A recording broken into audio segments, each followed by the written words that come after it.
Good evening, everyone. The All Star Circuit of Champions is back, and we're breaking down everything you need to know about the 2025 season. So it's going to be exciting. All right. So this isn't just a preview, it's actually a full blown dive into the drivers, the storylines, and the high speed drama that's about to unfold. Buckle up because now we'll start switching grooves. So let's start with the big picture. The All Star Circuit of Champions has been a staple of the sprint car racing world since 1970. And tonight, under the new leadership of Rich and Shelley Farmer, it roars back to life at Fremont Speedway. But this isn't just any race, it's the series' 2,145th event in its storied history. Think about that for a second. Over 5 decades of wheel to wheel battles, iconic drivers, and unforgettable moments. And now, after a year off, the All Stars are back with a vengeance. So, a quick recap of 2024 and what's changed. Well, there you go. Nothing except the leadership. So now, the significance of Fremont Speedway.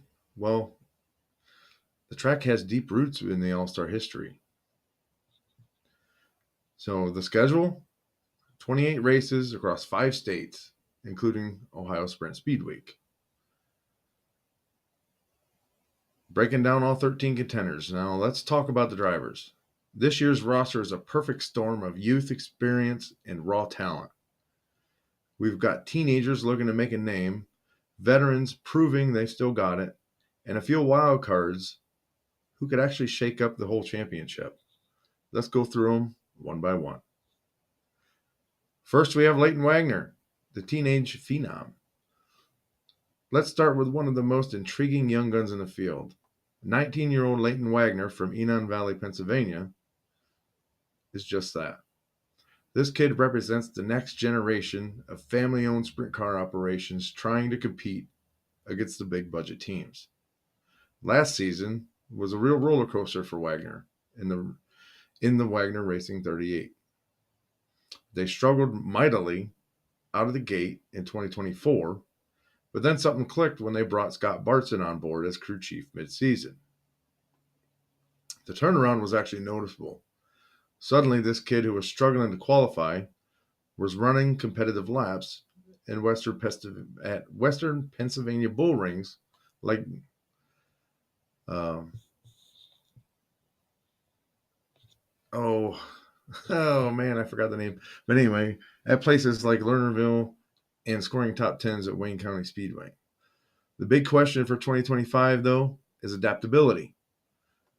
Wagner's shown he can run well at his home tracks, but now he's facing a full All-Star schedule with multiple tracks he's never seen before. The good news? That family-owned team has nothing to lose and everything to gain. If they can take what they learned last year about setup and apply it to these new circuits, don't be surprised to actually see this number 38 car sneaking into the top half of the field all season long. Keep an eye on him, especially when the tour hits Western Pennsylvania. Those will be his best shots at breakthrough performances. Second, we have Devin Borden, the resurgent champion. Now let's talk about the driver who might be the biggest wild card in this championship battle, Devin Borden in the Brian Grove Racing number 45. Here's a guy with championship pedigree. He's a former Port Royal Speedway track champion, but his transition to full-time all-star competition has had its growing pains. Last year was essentially a tryout season.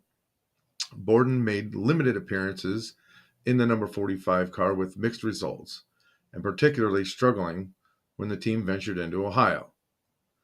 But fast forward to 2025, and something's different.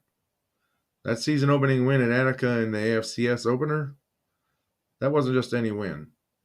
It was his first victory in over a year and his first ever at Attica Raceway Park. You could see the confidence radiating off his team in victory lane. Here's what makes Borden fascinating.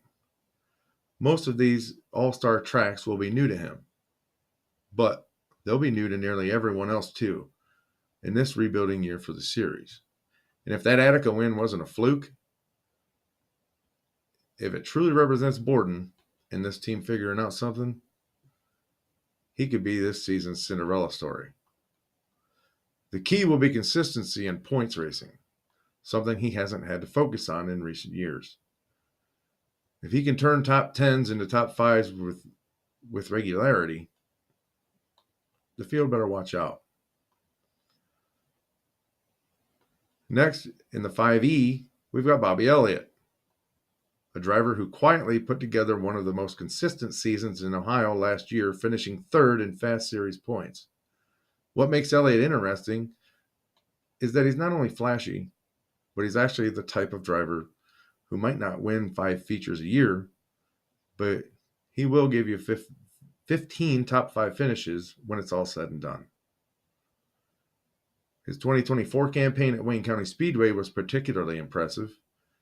2 top 5 finishes against stout competition shows this family-owned operation can hold its own. But here's the concern. They took a massive hit at Attica last weekend, completely destroying a car in the feature. That's the kind of setback that can derail a small team's season before it even starts. The silver lining?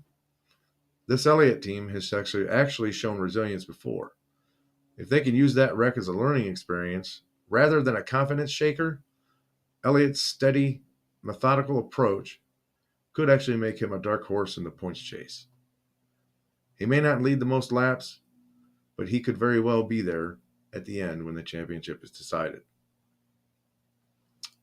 Next, we have the grizzled veteran. Van Gurley Jr. is just that. Here's a mind-blowing stat for you. Gurley has been racing sprint cars since before some of his competition was even born. The 2024 Butler Speedway track champion isn't just here to make up numbers. He's the only driver in this field with previous All-Star Circuit of Champions wins to his credit, with victories at Lima, Kokomo, and Bloomington back in the late 90s. So what Gurley brings to the table is actually invaluable decades of experience reading tracks, managing tires, and positioning his car for late race moves. While the young guns might be faster early in features, watch how often Gurley is there at the end when it counts. His Butler championship last year proves he's still got it. The question is whether that old school experience can overcome the technological advances in today's sprint cars. At tracks he knows well, especially the Indiana Bull Rings, Gurley could absolutely steal a win or two. And in a long points battle, his consistency might actually surprise people. Now we move over to the Western Pennsylvania Warrior. In the 20B, we've got Cody Bova, a driver who's been making serious noise in Western Pennsylvania the last few seasons. Here's a guy who's already notched multiple 410 wins at tracks like Wayne County Speedway and Lernerville, plus he's a former 305 champion at Mercer Raceway. Bova's 2025 season got off to a solid start with a top 10 in Fast Series competition at Pittsburgh, Pennsylvania's Motor Speedway earlier this year. That's significant because it shows he can adapt to different track conditions. Pittsburgh is a big half mile, very different from the bull rings he's had most of his success. The challenge for Bova will be the full all-star grind. Running well in one-off events is different than maintaining performance night after night. But with 2 wins already at Wayne County, which hosts multiple all-star events, he's got some home games where he could really shine. If he could find that next level on the road, Bova could be this year's breakout performer. And Justin Clark, the 305 graduate. Justin Clark in the Sealing Motorsports number 97 represents one of the most compelling storylines this season. The former 305 national champion making the full-time jump to 410 competition this year. And let me tell you, he's already proving he belongs.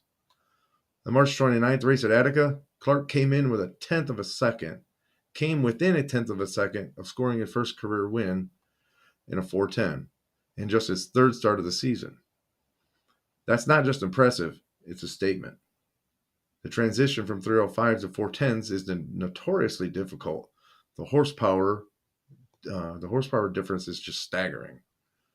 But Clark actually seems to be adapting faster than anyone expected. But what makes Clark dangerous is that he's still getting better. This will be the most aggressive 410 schedule he's had yet. And with each passing race, though, he's gaining valuable experience. If he was that close to winning in Attica early on this year, imagine what he might do once he's fully comfortable. Don't be surprised if Clark actually becomes the first driver in this new generation to score an all-star victory. Now we've got Zane DeVault, one of the championship favorites.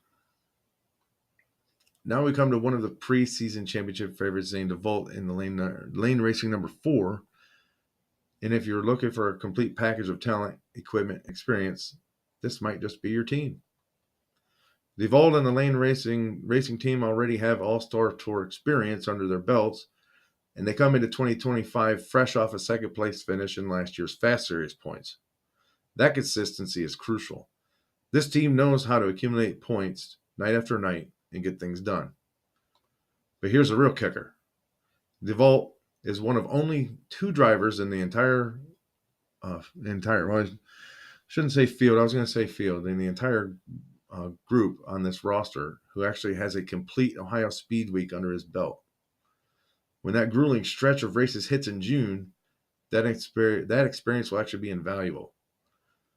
While other drivers and teams are just trying to survive, DeVault will be positioned to thrive.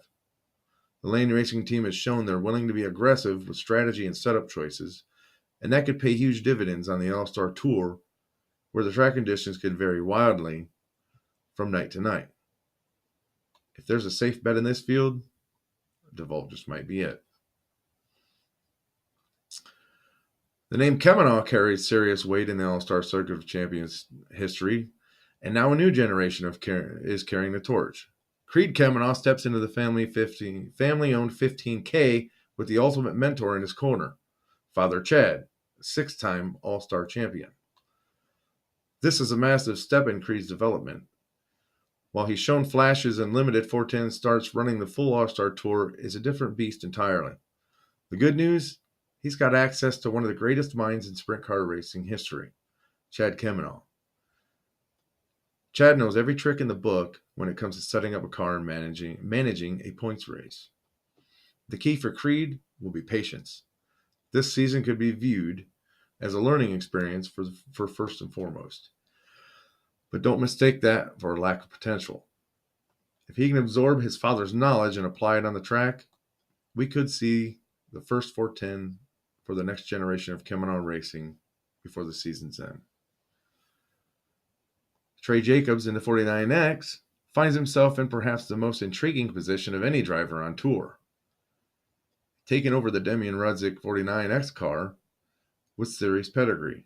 This is the same ride that's carried drivers like Tim Schafer and Tanner Thorson to victory lane in recent years.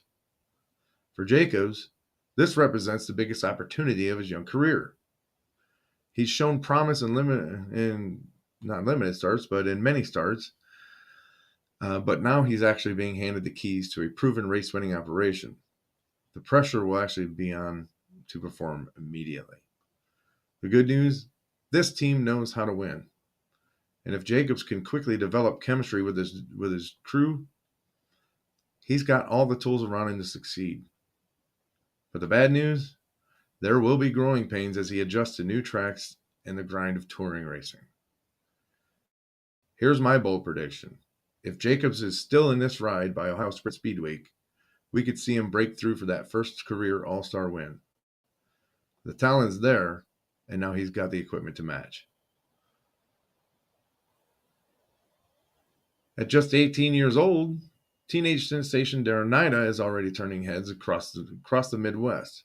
His 4 wins last season between Butler Speedway and Lincoln Park Speedway showed flashes of brilliance that can't be taught. Now comes the big test, the full All-Star Circuit of Champions Tour. This is a massive leap in competition level, but here's why NIDA could surprise people. At his age, every lap is a learning experience, and he's shown an incredible ability to adapt quickly. Watch NIDA's progression throughout the season.